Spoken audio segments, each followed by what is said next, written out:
I noticed packages were arriving that I never ordered, addressed to me, but charged to them. I thought it was a mistake, until I found a credit card statement with my name on it.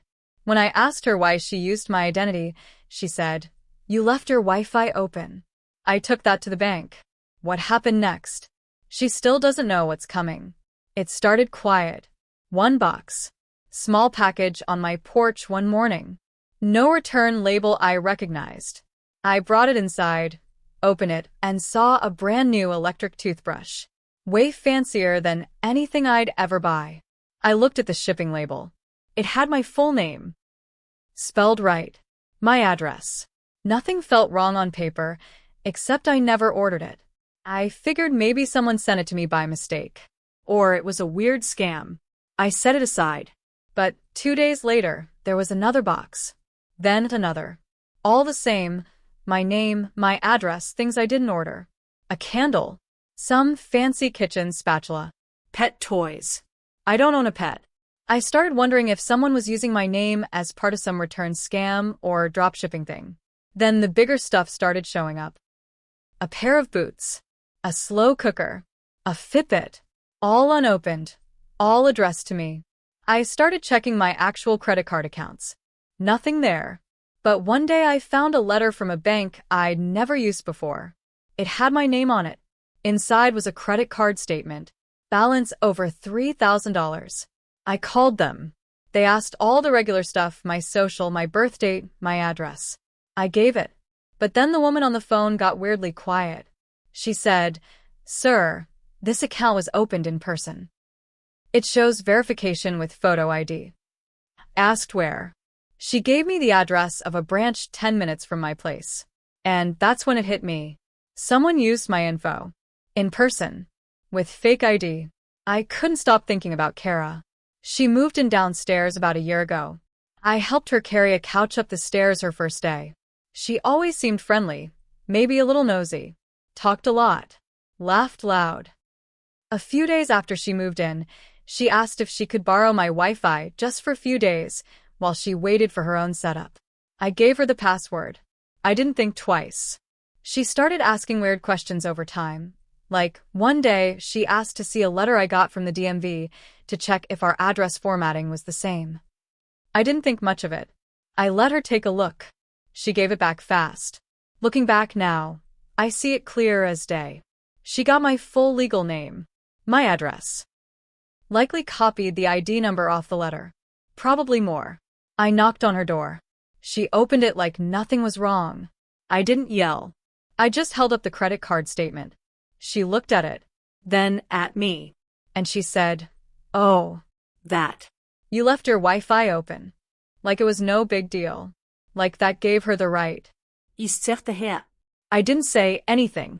I turned around and walked back upstairs. I didn't sleep much that night. The next morning, I drove to the bank. I asked to speak with the branch manager. I showed her everything. My ID. My real cards. The weird packages. The bank statement. I told her I didn't open that account. Never spent that money. She took notes. Asked questions. Looked shocked. Then I filed a police report. I brought all the packages I hadn't opened. Took pictures of the shipping labels. I printed out photos from Kara's Instagram where she was showing off the stuff. Posing with the boots. Cooking in the new slow cooker. Taking gym selfies with the Fitbit. She even hashtag treat yourself on some of them. I gave the cops everything. I gave the bank everything. Then I called a lawyer. It's been weeks now. She still doesn't know what's coming. But I made sure of one thing. Every receipt, every photo, every item she touched with my stolen identity. It's now part of an active investigation.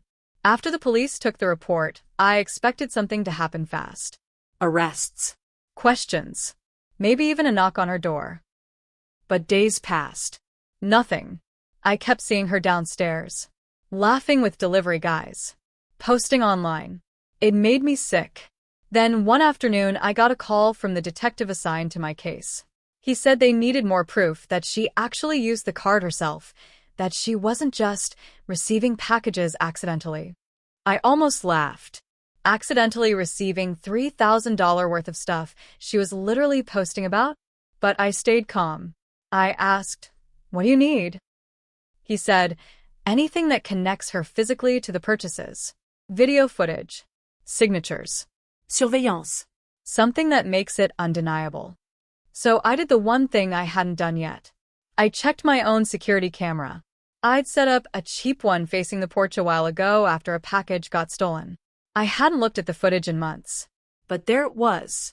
Day after day, Kara walking up to my door before I got home, taking the boxes, looking around.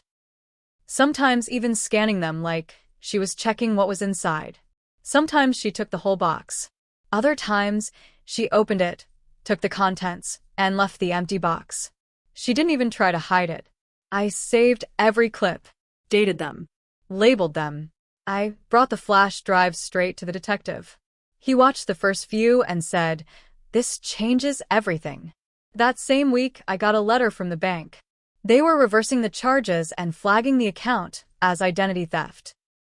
They closed it permanently. But what she didn't know, was that while this was happening, I was still digging. I talked to another neighbor, Mrs. Connolly. She's retired, lives on the 3rd floor, and watches everything from her window. She said, "Oh yeah, that girl's been taking boxes off your porch for months. I thought you were giving them to her." I said, "Did you ever see her with a key?" She looked surprised. No. She just walked right up. I asked if she'd be willing to write a statement. She said yes. Then she added something that made my stomach turn. She mentioned once she knew how to make her own ID cards. Said it as a joke. But now that you mention it, there it was. The fake ID, the account, the charges, The porch theft. the social media posts. I called the detective again. Told him about the witness. He said they'd already started pulling security footage from the bank branch, checking who came in that day. He didn't tell me what they found, but his tone had changed. He sounded serious now. I waited. I didn't say a word to Kara. Then last Friday, I came home to something new. A note, taped to my door. In her handwriting, it said, "Can we talk?" I didn't answer. But she's starting to realize something's wrong. And that's good. Because, what she doesn't know yet, this goes way beyond a stolen toothbrush and some boots. This is fraud. This is jail time. And I've made sure her name is on every document. Every photo. Every video. Every stolen item. I'm just waiting for the knock on her door now. The day after she left that note on my door, I noticed something strange. No more packages. For the first time in weeks, my porch was empty. No cardboard boxes. No mail I didn't recognize. Nothing. Then I saw her car was gone too. She always parked in the same spot right by the stairs. But that morning, the space was empty. By afternoon, still no sign of her. I knocked on Mrs. Connolly's door. She looked through the peephole before opening. "You looking for Kara?" I nodded. She left in a rush last night. Around midnight. Threw a bunch of bags into her car. Didn't even say goodbye. So she knew. Somehow, she found out the cops were closing in. I called the detective again. He didn't say much, just that they were moving forward and that her leaving town isn't going to stop this. I asked if they were planning to arrest her. He said, "That's not up to me now. It's with the DA." I thought it was over. But then, a week later, a letter came. Not from the bank. Not from the police. It was from a debt collection agency. Addressed to me. But it wasn't about the same card. This was a different credit card. From a completely different bank. Same name. My name. Different account number. I felt my chest tighten. She hadn't just opened one card. I spent the next 2 days going through my credit reports line by line. She'd opened 4 accounts. One in April. Another in July. 2 more in October. All under my name. All using my info. One had been maxed out months ago. I never knew. She was racking up debt under my name for almost a year. The cops had only known about the one I reported. So, I made another call. Filed a new report. Sent new evidence. Called the first bank and asked them to reopen their investigation and coordinate with the other banks. And while I was doing that, I got another surprise. A message request on Facebook.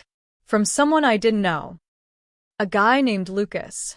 He wrote, "Hey, not sure if this is weird, but I used to date Kara. I think she did the same thing to me. Stole my info. Opened cards. She said you were her cousin when I saw your name on some mail. Just wanted to say, you're not the only one. That broke something in me." She had a pattern. She'd done this before. Maybe more than once. I asked if he'd talked to the police. He said yes. We're not friends, me and Lucas. But we're both tired. Both angry. The detective told me later, "You might have just helped crack something much bigger." So now there's a real case building. Fraud. Identity theft. White fraud. Mail theft. Possibly conspiracy, if they find out someone else helped her. And Kara? She's hiding. But not for long. I used to think identity theft was something that happened to people who were careless, who clicked the wrong link or lost their wallet. I never thought it would come from someone who smiled at me in the hallway. Someone who asked about my day. Someone who borrowed my Wi-Fi and used it to steal my name. And the worst part isn't the money or the credit or the endless phone calls.